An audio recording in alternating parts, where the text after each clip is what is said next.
Hi everyone, my name is Anchal Arora and I welcome you all to my YouTube channel, The Chem Squad, where I'll be talking about buffers. Nah, not these kind of buffers, not the buffering that happens, but the buffers of chemistry, जिनके बारे में आज हम detail में बात करने वाले हैं. तो let's go. बफर कोई भी एक ऐसा सोल्यूशन होता है that resists a pH range का चेंज जब भी हम उसमें कुछ स्मॉल अमाउंट ऑफ एसिड या बेस डालते हैं. तो ये तो डेफिनेशन है कि a solution that can resist a change in the range of pH on addition of a small amount of acid और बेस, ऐसे सोल्यूशन को हम बफर कहते हैं. तो डेफिनेशन से ज़्यादा आप थोड़ा सीखना शुरू कर देंगे भाई कहना क्या चाहते हो. बफर्स कुछ तरीके के होते हैं, acidic buffers, basic buffers, in fact neutral भी होते हैं. तो एसिडिक बफर्स ऐसे बफर्स होते हैं जो बनते हैं जब हम एक वीक एसिड और उसके कॉन्जुगेट बेस का मिक्सचर लेते हैं. कहने का मतलब एक वीक एसिड और उसका सॉल्ट विद स्ट्रॉन्ग बेस ले लो, तो ये जो मिक्सचर होगा ना, ये एक बफर सोल्यूशन बनाएगा जो मेंटेन करके रखेगा एक कांस्टेंट रेंज ऑफ पीएच. हमें बहुत सारे केमिकल रिएक्शंस में पीएच मेंटेन करना ज़रूरी होता है, तो वहाँ हम बफर्स यूज़ करते हैं, या फिर इतने बायोलॉजिकल प्रोसेसेस में भी पीएच मेंटेन करना ज़रूरी होता है, एंड वहाँ भी बफर्स का यूज़ होता है या बफर्स होते हैं. और अगर हम बेसिक बफर की बात करें तो जैसे acidic buffer was a buffer which was made of a weak acid and उसका कॉन्जुगेट बेस, ऐसे ही बेसिक बफर बना हुआ किससे, एक वीक बेस और उसका कॉन्जुगेट एसिड. मतलब कोई वीक बेस एंड उसका सॉल्ट विद स्ट्रॉन्ग एसिड, उसका कोई भी सॉल्ट विद स्ट्रॉन्ग एसिड ले लो, तो वो मिक्सचर जो होगा उसको हम एक बेसिक बफर बोलेंगे. ठीक है, पीएच रेंज पे डिपेंडेंट होता है ये एसिडिक नाम और बेसिक नाम. ठीक, बफर का काम वही है, constant range of pH maintain करना. अब वो एसिडिक रीजन में कांस्टेंट रेंज मेंटेन करे तो वो एसिडिक बफर, वो बेसिक रेंज में कांस्टेंट रेंज मेंटेन करे तो हम उसको बोलेंगे बेसिक बफर. ठीक है, तो ये तो हो गई छोटी छोटी बातें कि भाई होता क्या है बफर. अब सोचते हैं कि कैसे मेंटेन करते हैं ये पीएच रेंज, मतलब what do they exactly do जिसकी वजह से उनका ये पीएच रेंज मेंटेन रहता है. जैसे अगर मैं एसिडिक बफर की बात करूं तो मैंने भी क्या क्या बताया, एसिडिक बफर क्या है, जो एक वीक एसिड प्लस उसका salt with a strong base से बने, राइट. या फिर मैं बोल सकती हूँ कि कोई वीक एसिड प्लस उसका कॉन्जुगेट बेस ले लो, उसका कॉन्जुगेट बेस, ये मिक्सचर जहाँ प्रेजेंट होगा वो एक एसिडिक बफर होगा. ठीक है मैम, डेफिनेशन समझ आ गई. अब बताओ मेंटेन कैसे करेगा. अब मैंने बाहर से थोड़ा सा एसिड डाला, स्ट्रॉन्ग एसिड. स्ट्रॉन्ग एसिड का मैं फट से वो पीएच को चेंज करता है ना. एसिडिक मीडियम ले आया वो, तो चाहे मैं कुछ ड्रॉप्स ही डालूं, चाहे मैं चम्मच भर के डालूं, थोड़ा ही डालूं, तब भी वो पीएच को शिफ्ट करने में उसकी बड़ी कैपेबिलिटी है. अरे वो वीक को अपने आप एक्ट नहीं करने देता, स्ट्रॉन्ग बोलता है मैं डिसाइड करूंगा पीएच. तो सोचो उसका कितना लेना देना है पीएच से, राइट. अब वहीं ये बफर कैसे रोकता है उसको, ऐसा क्या करता है कि वो उसको बोलता है ना मैं तेरे इफेक्ट को इतना अच्छे से दिखने नहीं दूंगा. देखो ये जैसे अगर मैं ले लूं, मान लो एसिटिक एसिड एक वीक एसिड है और इसका कॉन्जुगेट बेस क्या होगा, H प्लस देने के बाद जो अनायन बनती है, हमने इस पे बात करी हुई है, पूरी वीडियो है कॉन्जुगेट एसिड्स एंड बेसिस की. ठीक है, ये अगर एक मिक्सचर में है तो ये H प्लस जैसे आएगा. अब ये दोनों का काम है इक्विलिब्रियम में बैठना, इनको इक्विलिब्रियम में बैठना पसंद है ना. एसिटिक एसिड एसिटेट आयन देता है और H प्लस आयन्स देता है. अब ये इक्विलिब्रियम मेंटेन करना पसंद है. अब बाहर से कुछ ड्रॉप्स ऑफ H प्लस डाली तो ये जो एसिटेट आयन जो पड़ी है ना मिक्सचर में, ये उसको यूज करके एसिटिक एसिड देने लगेगा. मतलब ये रिएक्शन इस तरफ, मतलब ये वाला बैकवर्ड वाला थोड़ा सा इफेक्ट होने लगेगा या बैकवर्ड वाला थोड़ा सा होने लगेगा. आप ये समझ के बैठो कि मिक्सचर में ये है तो ये तो टूटेगा ही, ये ऑलरेडी भी है प्लस इसके टूटने से कुछ है, प्लस इसके टूटने से कुछ है, टूटने से, ये मानोगे. अब सोचो कि ये इक्विलिब्रियम इस्टेब्लिश हो गया है, मैंने बाहर से H प्लस बढ़ाया है, तो अब ये मेंटेन करने के लिए इस रिएक्शन को बैकवर्ड लेके जाएगा और इस H प्लस के आने से जो इफेक्ट होना चाहिए था उसको वो मिनिमाइज कर देगा। तो ये अपने इक्विलिब्रियम में खेल खेल के ना पीएच रेंज को मेंटेन करता है। इसीलिए मैंने ये नहीं बोला कि पर्टिकुलर पीएच मेंटेन करता है ना, एक रेंज मेंटेन करता है। थोड़ा सा अगर हमने H+ बढ़ाया तो इक्विलिब्रियम इधर शिफ्ट हुआ, फिर वो मेंटेन हो गई रेंज। और अगर हम थोड़ा सा OH- बढ़ाएंगे, मतलब हम बेसिक चीज कुछ डालेंगे या NaOH डाल दिया जरा सा कुछ ड्रॉप्स, तो क्या होगा उस केस में? उस केस में ये एसिटिक एसिड था और ये कुछ इक्विलिब्रियम मेंटेन था। मैंने बाहर से क्या डाल दी? मैंने बाहर से OH- से उसके साथ रिएक्ट करने लगेगा, तो मैं ऐसे लिखूंगी कि यार ये ना कुछ रिएक्ट कर गया। तो आप सोचो कि, या आप ऐसे भी बोल सकते हो कि यार ये जो H+ था ये अब यूज होने लगा, ऐसे बोल दूं तो इक्विलिब्रियम फॉरवर्ड शिफ्ट हो जाएगा। फिर से मेंटेन कर दिया उसने पीएच रेंज। मैंने ये तो बोला ही नहीं कि एक पर्टिकुलर वैल्यू मेंटेन करता है, एक रेंज मेंटेन करता है, एक इक्विलिब्रियम एस्टैब्लिश्ड है, ठीक है। अब उस इक्विलिब्रियम में आपने बाहर से H+ डाला, अब उस H+ डालने की वजह से वो अपने इक्विलिब्रियम को ऐसे शिफ्ट करेगा कि उस H+ से आने वाले इफेक्ट को वो मिनिमाइज कर दे। ऐसे ही अगर आपने बाहर से OH- डाला तो आपके अकॉर्डिंग तो पीएच तुरंत बढ़ना चाहिए, एकदम से बहुत ज्यादा बढ़ना चाहिए, पर ये बढ़ने नहीं देगा। ये इक्विलिब्रियम को फॉरवर्ड शिफ्ट करेगा, ऐसे करेगा कि वो OH- यूज हो जाए और उसका इफेक्ट जो है वो मिनिमाइज हो जाए। तो this is how it works, the pH range को मेंटेन करने का काम जो बफर करता है, ठीक है। आगे बात करते हैं बेसिक बफर क्या होता है। बेसिक बफर एक वीक बेस प्लस उसका कॉन्जुगेट एसिड लिख दूं सीधा, मतलब जैसे कोई बेस है B, उसका कॉन्जुगेट एसिड कब बनेगा? जब वो H+ ले लेगा। यार पूरी वीडियो बनाई हुई है इस पे, ठीक है। तो उसका वो H+ लेगा, तो हम बोल रहे हैं कि ये इक्विलिब्रियम मेंटेन्ड है। अब अगर मैंने बाहर से H+ डाला तो मैं ये इक्विलिब्रियम को डिस्टर्ब कर रही हूँ। पर मैम ये इक्विलिब्रियम कैसे मेंटेन्ड है?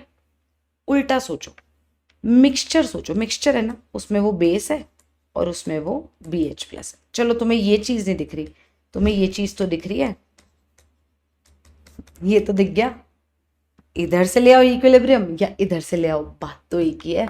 यही तो वीडियोस बनाए कि equilibrium can be achieve from either side. तुमने अगर A+B रिवर्सिबल साइन C दिया है तो आप उसको इधर से शुरू कर लो कि A+B रिएक्टेंट ले लिया, फिर C बनने लगा, इवेंचुअली इक्विलिब्रियम मेंटेन हो गया। या C पहले ले लिया, टेम्परेचर प्रेशर दिया, वो A और B बना देगा, फिर इक्विलिब्रियम मेंटेन हो जाएगा। कहीं से भी हो सकता है, मैंने इसको उल्टा करके लिख दिया। मैंने अपने आप को समझाया कि भाई तूने H+ अगर बढ़ाया तो वो कम करना चाहेगा, वो इक्विलिब्रियम रीएस्टैब्लिश करने के लिए बैकवर्ड जाएगा, और इस स्ट्रॉन्ग H+, स्ट्रॉन्ग से आने वाले H+ की वजह से जो एकदम से पीएच गिरना चाहिए था, वो इफेक्ट मिनिमाइज हो जाएगा, रेंज मेंटेन रहेगी। और सेम OH- अगर हुआ तो ये किधर शिफ्ट होगा? तो ये फॉरवर्ड शिफ्ट होगा। ऐसे कर करके ये बेसिक बफर अपने पीएच रेंज को मेंटेन रखता है, ठीक। अब सोचो what is the one buffer जो हम सबको पता है हमें है, दैट वन बफर जो हम सब में है, that is blood. Yes, blood is a buffer. कैसा बफर है ब्लड? ब्लड जो है वो हमारी बॉडी में ना पीएच रेंज को मेंटेन करता है, ताकि बहुत सारी फिजियोलॉजिकल एक्टिविटीज आराम से होती जाए। उसमें प्रोटीन्स, हीमोग्लोबिन, इन सब का भी लेना देना होता है। मेनली जो हम पढ़ते हैं केमिस्ट्री के अकॉर्डिंग, वो हम पढ़ते हैं कार्बोनिक एसिड बाइकार्बोनेट का pH, sorry carbonic acid bicarbonate की वजह से जो पीएच रेंज मेंटेन होती है, मतलब H2CO3 एंड HCO3-। और ये जो H2CO3 HCO3- जो है, ये वही वीक एसिड, उसका सॉल्ट, इनका रेशो 20:1 होता है। कौन? Bicarbonate ion, the conjugate base is more, and ये मेंटेन करता है एक pH range of 7.35 to 7.45। So blood is a buffer and that buffer is very important for our physiological activities. मतलब कुछ भी गड़बड़ हुई, उस रेंज को मेंटेन वो नहीं कर पाया, तो बॉडी में दिक्कतें होंगी, ठीक है। चलो अब तो ब्लड के बारे में भी सुन लिया, अब एसिडिक बफर की डिटेल में चलते हैं। अब चीजें सीखना चालू करते हैं। मुझे ये बताओ भाई, एसिडिक बफर कैसे बनता था? अगर हम कोई भी वीक एसिड, याद रखना वीक एसिड, क्योंकि यार हम लोग को यहाँ पे ना वो इक्विलिब्रियम मेंटेन करके चलना है, बैलेंस बना के रखना है। स्ट्रॉन्ग में वो सब नहीं हो पाता, वीक की कहानी है। और एसिडिक बफर मतलब एसिडिक रेंज में, मतलब कोई वीक एसिड होगा और उसका सॉल्ट होगा, या फिर मैं बोल सकती हूँ कोई वीक एसिड होगा और उसका कॉन्जुगेट बेस होगा, राइट? परफेक्ट। अब ये बन कैसे कैसे सकता है, हम इसको लैब में इस एसिडिक बफर को कैसे बना सकते हैं। मान लो मुझे कोई एक्सपेरिमेंट करना है और मुझे उस एक्सपेरिमेंट में ना एक एसिडिक पीएच का रेंज मेंटेन करना है। एक्सपेरिमेंट कोई और है, पर मुझे कुछ यूज़ करना है ऐसी चीज़ जो मेरे पक्का पक्का वो रेंज मेंटेन करे और थोड़ी चीज़ें डालने निकालने से वो पीएच रेंज पे ज़्यादा फर्क ना पड़े, वो मेंटेन रहे। तो मेरे को उसके लिए बफर चाहिए। अब मेरी लैब में बफर होना चाहिए, वो बफर मैं लैब में बना सकती हूँ। कैसे? या तो मैं एसिटिक एसिड उठाऊँ, जैसे मान लो उसी रेंज का चाहिए, एसिटिक एसिड उठाऊँ, सोडियम एसिटेट उसका कॉन्जुगेट बेस वो उठाऊँ और दोनों को मिक्स कर दूँ पर्टिकुलर कॉन्सेंट्रेशंस लेके कि हाँ अब ये बफर बन गया। एक तो मिक्सिंग कर दी। दूसरा मेथड होता है कि मैं एक वीक एसिड और स्ट्रॉन्ग बेस का रिएक्शन कराऊँ। सोचो ना, कोई भी वीक एसिड, एसिटिक एसिड की बात करते हैं, अगर वो रिएक्ट कर रहा है स्ट्रॉन्ग बेस से, एसिड और बेस रिएक्ट करते हैं तो क्या देते हैं? सॉल्ट और पानी। तो उसने सॉल्ट और पानी दिया, तो ये रिएक्शन है। अब मैं ऐसे करके भी कुछ ऐसा इसमें खेलूंगी कि मेरे पास सोल्यूशन में ये और ये बचेगा। करेंगे उस बारे में बात। तीसरा method to prepare a buffer in the lab होगा कि मैं इसका सोर्स लूँ, मैं ये सॉल्ट ले लूँ, सोडियम एसिटेट, और मैं सोचूं अब मैं इसमें क्या डालूं कि मेरे पास सोल्यूशन में एसिटिक एसिड भी आए, क्योंकि मेरे पास सोल्यूशन में दोनों चीज़ें चाहिए ना। तो मैंने इसमें कोई स्ट्रॉन्ग एसिड डाल दिया तो वो मुझे एसिटिक एसिड देने लग जाएगा। तो मेरे पास सोल्यूशन में ये और ये के चांसेस होंगे। पर अभी सोल्यूशन में और चीज़ें भी हैं। तो मैंने अभी तक ये समझा कि एसिडिक बफर होता क्या है। अब वो बफर्स का काम जो होता है कि पीएच रेंज मेंटेन करते हैं, वो कैसे मेंटेन करते हैं, क्या उनमें आपस में चल रहा होता है, क्या इक्विलिब्रियम डिस्टर्बेंस होती है और कैसे वो मिनिमाइज करते हैं बाहर से आने वाले इफेक्ट को। ठीक है, फिर मैंने समझा कि अच्छा एसिडिक बफर अगर मुझे लैब में बनाना है तो I can do it, like I can make it in lab by 3 methods. One is mix the weak acid and its conjugate base, which is in the form of a salt with a strong base, right? दूसरा है कि मैं किसी weak acid और strong base को mix करूं और reaction करवाऊं और कुछ उसमें खेल खेलूं ताकि मेरे पास फाइनल सोल्यूशन में वो वीक एसिड और उसका सॉल्ट बच जाए। अरे एक तो ये प्रॉब्लम। ठीक है, और तीसरा मेथड कौन सा है? तीसरा मेथड है जहाँ पे मैं वो वीक एसिड का सॉल्ट लूँ, वो जो कॉन्जुगेट बेस वाला पार्ट है, और उसमें HCl डालूँ, स्ट्रॉन्ग एसिड डालूँ, और वेट करूँ कि भाई मेरे पास सोल्यूशन में कब ऐसा होगा कि वीक एसिड और उसका सॉल्ट बच जाए। अब सीखते हैं जो मेथड ऑफ प्रिपरेशन है। सोचना, weak acid plus strong base, मेरे पास ये रिएक्शन है, मैंने वीक एसिड लिया, मैंने स्ट्रॉन्ग बेस लिया, यार मैं ऐसा क्या ही कर दूंगी कि मेरे पास सल्यूशन में ये और ये बच जाए, तभी तो वो बफर सल्यूशन होगा। एक ऐसा सल्यूशन जहाँ पे मेरे पास वीक एसिड और उसका कॉन्जुगेट बेस होगा। तो मैं क्या करूँ कि मेरे पास सल्यूशन में ये दोनों चीज़ें बच जाए, वीक एसिड और salt that contains it's conjugate base. सोचो क्या करना चाहिए। पढ़ा हुआ है हमने ये सब, वी हैव डन दिस। हमने एसिड्स बेसिस की कितनी डिटेल में बात करी ना, what happens when we mix acids and bases, how do acids and bases react. तो सोचो ना, मैं क्या ही कर दूं कि मेरे पास ये बच जाए और ये भी बन जाए।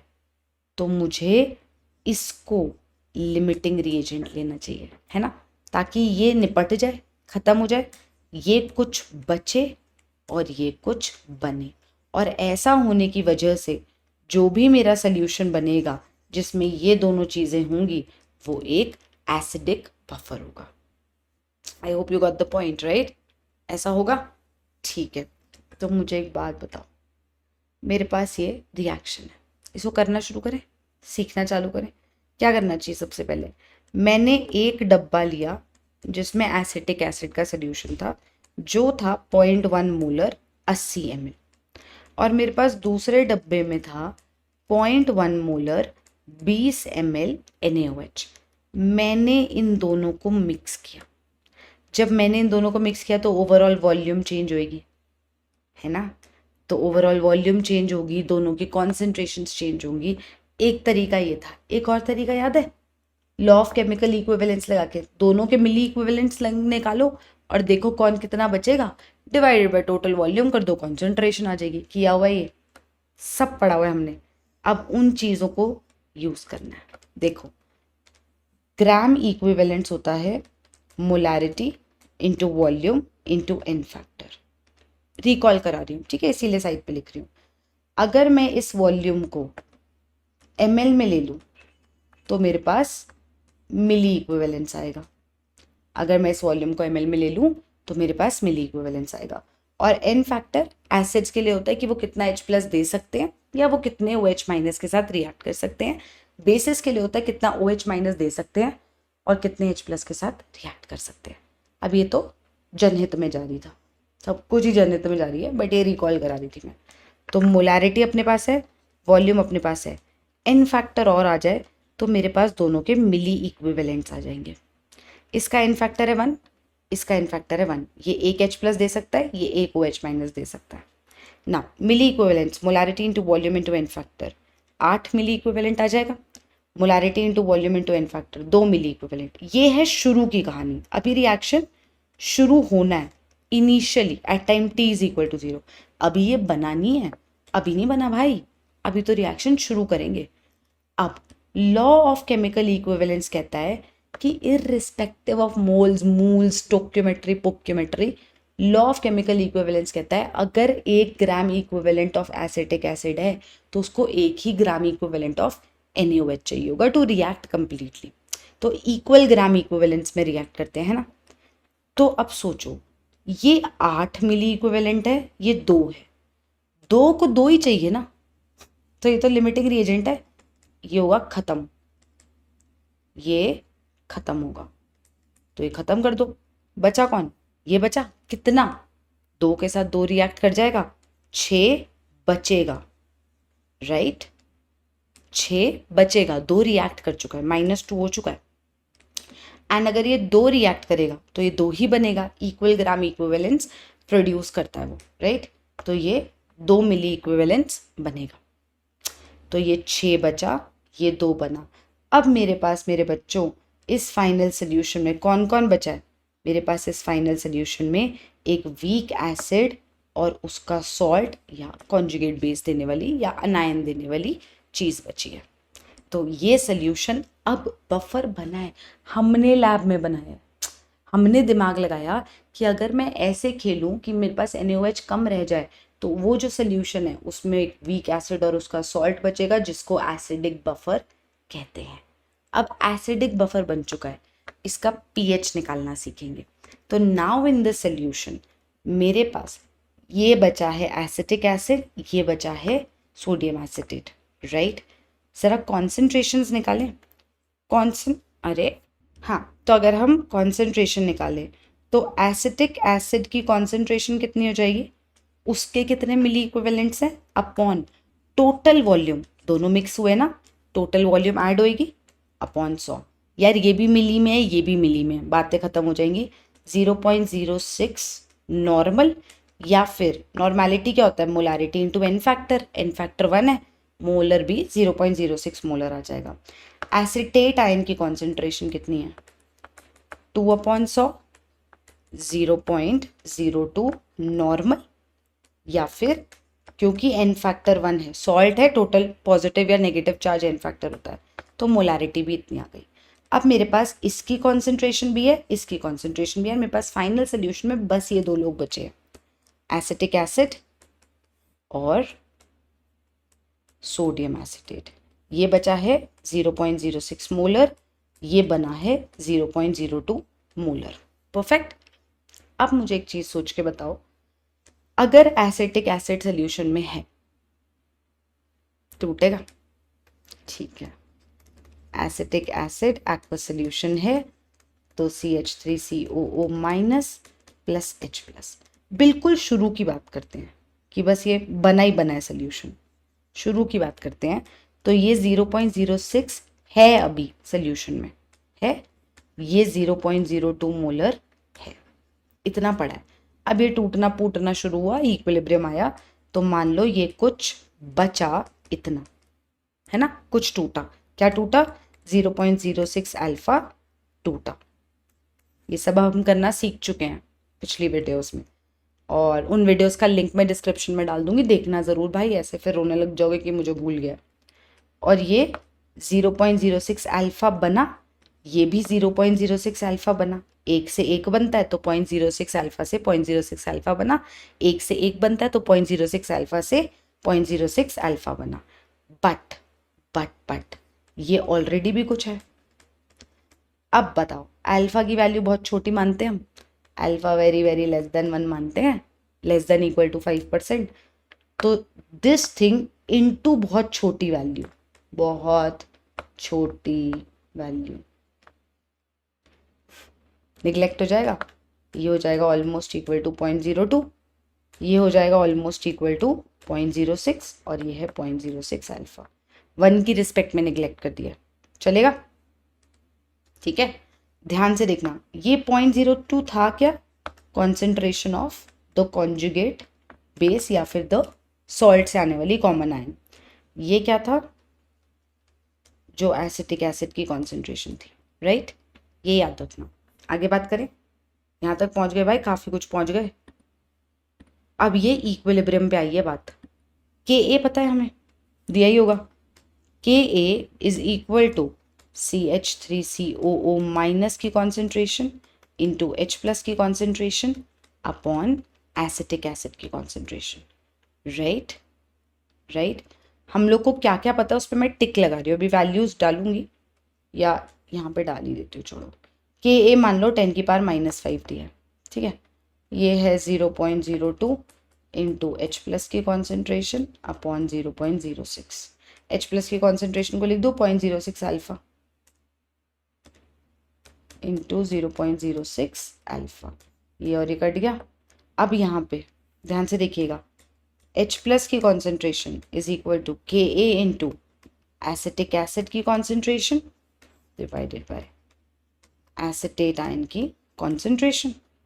या यहाँ से देखें तो अल्फा आ जाएगा 10⁻⁻5 अपॉन 0.02, जिससे H+ आ जाएगा 0.06 अल्फा या फिर 0.06 इंटू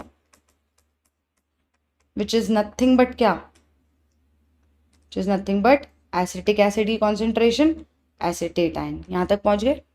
पीएच क्या होता है बेटा? Minus log of H+। Derive करवा रही हूँ एक इक्वेशन, तुम्हें सबने रटवाई भी है। मैं ये बोल रही हूँ, अगर तुम फॉर्मूले के रट्टे भूल भी गए ना तो तुम अटकोगी नहीं, अगर तुम्हें आयनिक इक्विलिब्रियम समझ आ गया चल क्या रहा है, ठीक है? देखो, minus log of K A into acetic acid की concentration divided bye acetate ion की कॉन्सेंट्रेशन, राइट? हाँ जी, लॉग ए इंटू बी बाय सी क्या होगा? लॉग ए इंटू बी क्या होता है? लॉग ए प्लस लॉग बी, और something divided by something minus हो जाती है वो चीज़, तो ये हो जाएगा, माइनस बाहर ऑलरेडी है, minus of log K A plus log of concentration of acetic acid minus log of concentration of acetate ion। बात समझे? माइनस अंदर ले जाए तो pH is equal to minus log of K A minus log of acetic acid की concentration plus log of acetate ion की concentration. तो pH is equal to, this is pKa plus log A minus log B is log of A by B। हो गया भाई formula derive. पता नहीं hand writing को क्या हो गया सडनली, ये स्लिप कर रहा है पेन टैप पे। तो pH का ये हो गया। यहाँ से आता है formula for acidic buffers, pH for acidic buffers pKa plus log of, मैं बताती हूँ क्या लिखा होता है, सॉल्ट अपॉन एसिड की कॉन्सेंट्रेशन। इसको बोला जाता है एंडरसन हैसेलबर्ग इक्वेशन।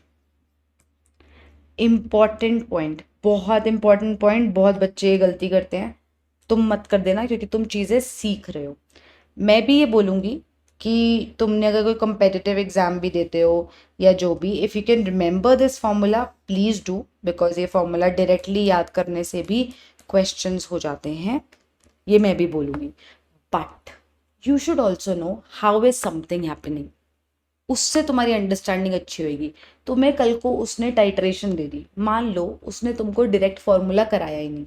डायरेक्ट फार्मूला कैसे होता है, वो तुमको पी के की वैल्यू देगा, वो तुम्हें सॉल्ट की कॉन्सेंट्रेशन देगा, वो तुम्हें एसिड की कॉन्सेंट्रेशन देगा, तो कहेगा pH बता दो. तुमने फटाक से फार्मूला लगाया, तुम्हें सब आता है, सही हो गया.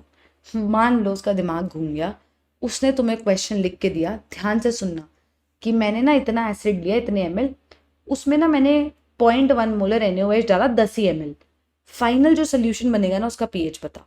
अब तुम्हें पूरा निकालना है. You have to do this entire thing where this is the limiting reagent, ये कितना बचा, ये कितना बना, इक्विलिब्रियम इन्वॉल्व हो चुका है, मतलब प्रॉपर सॉल्व करना. फिर उसके बाद दोनों की कॉन्सेंट्रेशंस निकाल के फिर तुम ये फॉर्मूला लगा लो. बेशक फिर तुम वो फॉर्मूला लगा लो, ये सब नहीं करना पड़ेगा. एक बार तुम्हारे पास दोनों की कॉन्सेंट्रेशंस आ गई तो तुम ये फॉर्मूला लगा सकते हो.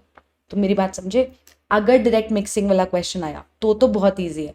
अगर उसने रिएक्शन करा दिया तो वो लोग जिन्होंने जस्ट फॉर्मूलाज रटे हैं, all they have done is रटोड फॉर्मूलाज एंड नॉट रियलाइज्ड कि ये बनता कैसे है, उनसे वो सवाल नहीं होगा. 0.1 मोलर 100 ml एसिटिक एसिड है, 0.1 मोलर 50 ml NaOH लिया है, फाइनल सोल्यूशन का pH बताओ. भाई रिएक्ट कराना पड़ेगा, वो लिमिटिंग रिएजेंट है, वो खत्म होगा, सॉल्ट बनेगी, एसिड बचेगा, फिर फॉर्मूला लगेगा. You are understanding what I am trying to say. So इसीलिए चीज़ें कैसे हो रही हैं वो सीख जाओगे तो गलती नहीं होगी. फिर आयनिक इक्विलिब्रियम टफ ही नहीं है ना. फिर तो तुम्हें बस दो चीज़ें दी, तुम्हें रिएक्ट करके देखना है भाई बन क्या रहा है. तुमने दो चीज़ें रिएक्ट करी, तुम्हें दिख गया कि भाई जो चीज़ बच रही है ना वो बफर कहलाई जाती है, तो तुम लगाओ ना बफर का फॉर्मूला. मैं भी नहीं मना कर रही, वो तो मैंने तुम्हारे लिए फॉर्मूला डिराइव भी करके दिखा दिया कि ऐसा होता है, ऐसे आता है ये फॉर्मूला. तुम लगाओ बढ़िया फॉर्मूला. पर तुम्हें पता होना चाहिए कि अगर दो चीज़ें मिक्स करी हैं तो क्या वो रिएक्ट कर रही हैं, अगर वो रिएक्ट कर रही है तो वो कैसे रिएक्ट कर रही है, फाइनल सोल्यूशन कैसा दिखेगा, कौन सा फॉर्मूला लगाना चाहिए. लाइफ ईजी हो जाएगी. ठीक है. अब इंपॉर्टेंट पॉइंट, बहुत बहुत बहुत बहुत बहुत इंपॉर्टेंट पॉइंट, यहाँ पे लिखा है सॉल्ट. एक्चुअली ये सॉल्ट नहीं होता है, ये होता है concentration of common ion from the salt. Common ion from the salt, या फिर कॉन्सेंट्रेशन ऑफ, बहुत इंपॉर्टेंट बात बोल रही हूँ, concentration of conjugate base from the salt. Conjugate base जो सॉल्ट से आएगा, वो अनायन वाला पार्ट, उसकी concentration. Ma'am what's the difference. Read this question carefully. Read this question, it's very important. A mixture has 0.1 molar acetic acid and 0.1 molar. Ma'am सीधा सीधा question तो है, एसिड दिया है, सॉल्ट दिया है, तो हमें ये पता है कि वीक एसिड और उसका सॉल्ट है, एसिडिक बफर है. pH इज इक्वल टू होता है ma'am pKa plus log of salt bye acid. ठीक है मैम. तो pKa माइनस लॉग ऑफ 10 की पावर -5 आ गया, प्लस लॉग ऑफ सॉल्ट की कॉन्सेंट्रेशन अपॉन एसिड की कॉन्सेंट्रेशन, log 1 0 होता है. मैम pH 5 आ रहा है, गलत. ध्यान से देखो, एसिटिक एसिड की कॉन्सेंट्रेशन चाहिए जो 0.1 मोलर है, बिल्कुल सही बात है, लेकिन एसिटेट आयन की कॉन्सेंट्रेशन 0.1 मोलर है ही नहीं. ये देखो, ये टूटेगा तो क्या बनेगा, CH3COO whole twice calcium. Calcium acetate जब टूटेगा तो Ca2 प्लस आयंस प्लस 2 ये देगा. अब अगर ये 0.1 मोलर है और ये टूटेगा तो ये 0.1, लेकिन ये 0.2, इसकी कॉन्सेंट्रेशन चाहिए. तो pH is equal to pKa plus log of 0.2 by 0.1 करेंगे, log 2 की वैल्यू होती है 0.3 के आसपास. ठीक है जी, 0.3010 होती है ना, तो आंसर 5.3 आएगा. ये होगा बेटा ऑप्शन ए. ये होगा मान लो ऑप्शन बी सी डी, कुछ भी, आंसर ये है। बात समझ आई? कोई दिक्कत तकलीफ दुख परेशानी है तो प्लीज कमेंट सेक्शन में बताइए, और नहीं है तो बहुत बढ़िया बात है, क्योंकि नेक्स्ट क्वेश्चन ये है। Pause the video, try this question yourself, and then we'll do it together. Please pause the video, try this question yourself. What is the ratio of salt and acid needed for preparing a buffer solution of pH 6? अब इस बार तुमको pH 6 दिया है। pH का formula होता है pKa plus log of sodium acetate और acetic acid की बात हो रही है, तो concentration of common ion, acetate ion is the common ion ना, एसिटिक एसिड और सोडियम एसिटेट में कॉमन कौन है? Acetate ion, which is the conjugate base for acetic acid. इसकी वैल्यू दी है? नहीं दी, हमसे ये रेशियो पूछा है, ये पूछा है, this is what we are asked, right. अपन लोगों को पीएच दिया 6 माइनस लॉग ऑफ पीके क्या होता है बेटा? Minus log of K which is 5 plus log of whatever, 1 is equal to log of whatever. हाँ जी, क्या आपको पता है log 10 1 होता है? ठीक है, तो मैं लिख सकती हूँ log 10 is equal to log of acetate ion की concentration divided by acetic acid की कॉन्सेंट्रेशन। ठीक है, तो 10 is equal to ratio of आ गया sodium acetate upon acetic acid की कॉन्सेंट्रेशन का रेशियो आ गया 10:1। आंसर आ गया 10:1। Next question, pause the video, try this question yourself, and of course then we'll do it together. Pause it.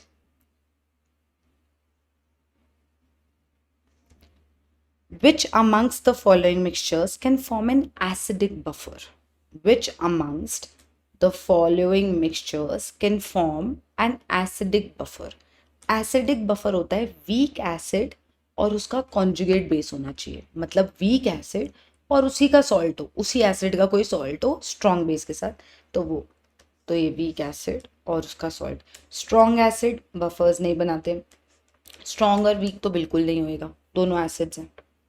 ठीक है, now the second way to prepare an acidic buffer क्या था? वो हम खुद से जब प्रिपेयर कर रहे थे कि एक काम करो, एक सॉल्ट लो, मतलब वीक एसिड का सॉल्ट लो, जैसे सोडियम एसिटेट ले लिया, और उसमें ना मैम कोई स्ट्रॉन्ग एसिड डाल दो, HCl टाइप का डाल दिया, ये है रिएक्शन। मैं इस पूरे रिएक्शन में ऐसा क्या करूं कि मेरे पास सोल्यूशन में बस ये और ये बचे? इस पूरे रिएक्शन में what should I be doing so that मेरे पास सोल्यूशन में ये और ये बचे, क्योंकि इन्हीं का मिक्सचर जो है वो मुझे एक एसिडिक बफर बना के देगा। What should I do? अगर आपको उसने क्वेश्चन में इसको इससे रिएक्ट करा दिया, तो आप ऐसा क्या करोगे कि आपके पास सोल्यूशन में फाइनली ये और ये बने, ये बच जाए और ये बन जाए? ये लिमिटिंग रिएजेंट होना चाहिए। अगर ये लिमिटिंग रिएजेंट होगा तो बहुत बढ़िया चल रही है फिर जिंदगी, फिर कोई दिक्कत नहीं है, क्योंकि ये खत्म हो जाएगा, ये बचेगा, सॉल्ट बचेगा, एसिड बन जाएगा वीक एसिड, तो अपने पास सोल्यूशन आ जाएगा। ये तो न्यूट्रली पीएच देगा, इसका क्या लेना देना, इसको हटाओ। ये दोनों जो हैं ये पीएच में चेंजेस करेंगे ना, एसिडिक साइड पे लेके जाएंगे। NaCl का एक्वा सोल्यूशन तो pH 7 ही होता है रूम टेम्परेचर पे, न्यूट्रल सोल्यूशन।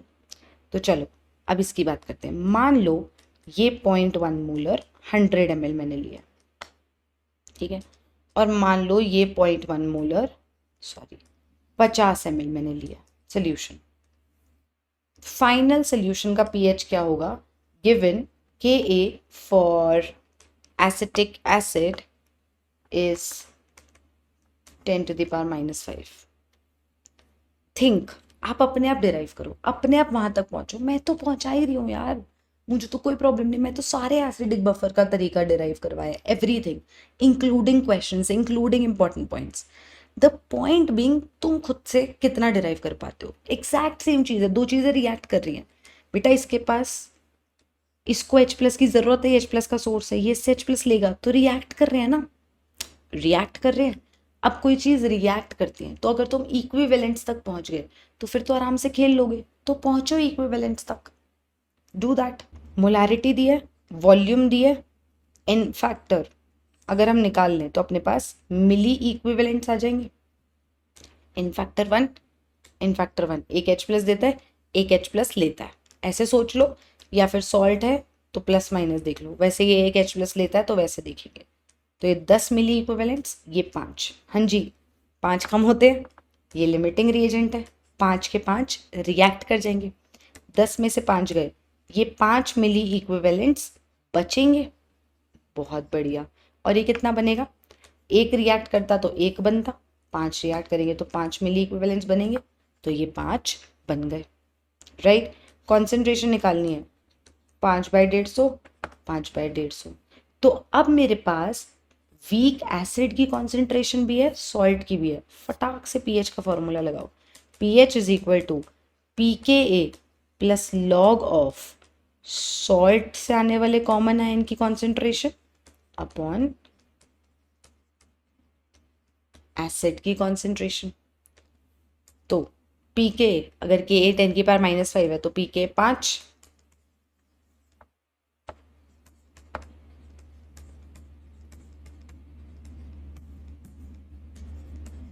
आ जाएगा, ठीक है।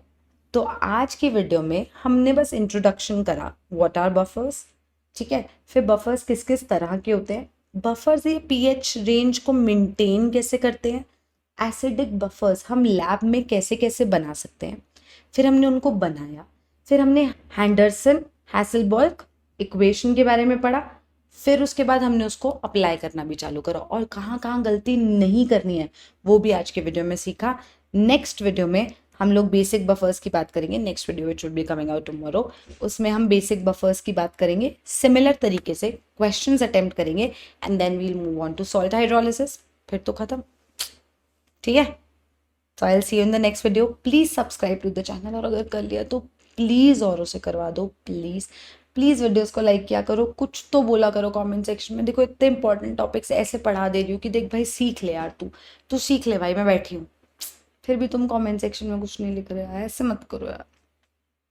आई will see you in the next video.